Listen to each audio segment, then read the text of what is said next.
Yo les potes, c'est Spanox, j'espère que vous allez bien. On se retrouve aujourd'hui pour une nouvelle vidéo. Une vidéo concernant le deuxième épisode du concept où je m'intéresse à des grandes stars du football qui ont malheureusement fait des choix surprenants qui ont conduit à des carrières assez délicates. Le premier épisode concernait Adriano Leite Ribeiro. Vous m'avez proposé Alexandre Pato pour le second épisode. Du coup, c'est ce que je fais. C'est parti.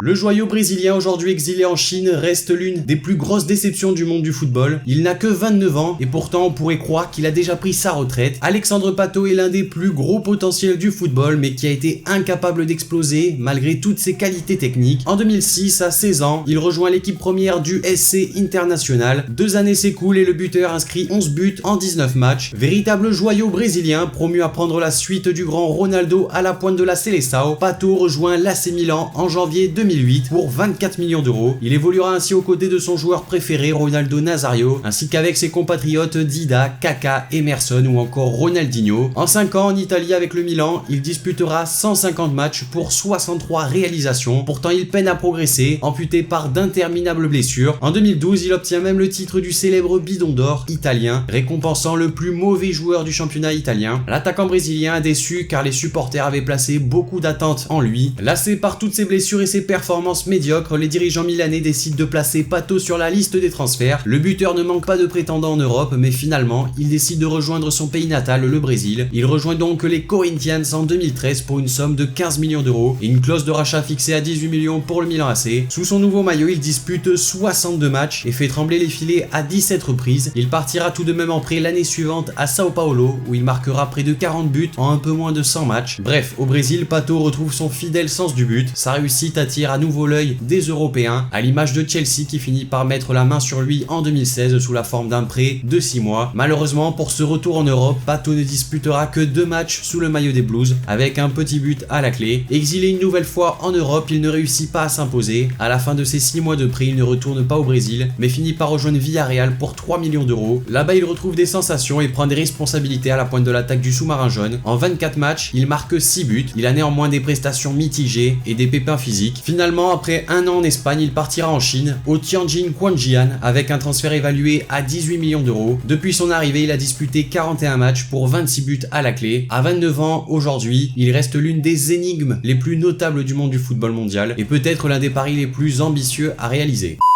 Donc voilà les amis, cette vidéo concernant le concept où on s'intéresse aux pépites du football qui n'ont pas émergé. Cet épisode concernait Alexandre Pato, j'espère qu'il vous aura plu. N'hésitez pas dès à présent à noter dans les commentaires le joueur que vous voulez que je prenne pour un 3e épisode. Lâchez le like si le concept vous plaît et si vous voulez que je continue. Abonnez-vous si c'est toujours pas fait. Moi je vous dis à la prochaine pour une nouvelle vidéo, c'était Spanox. Allez, salut tout le monde.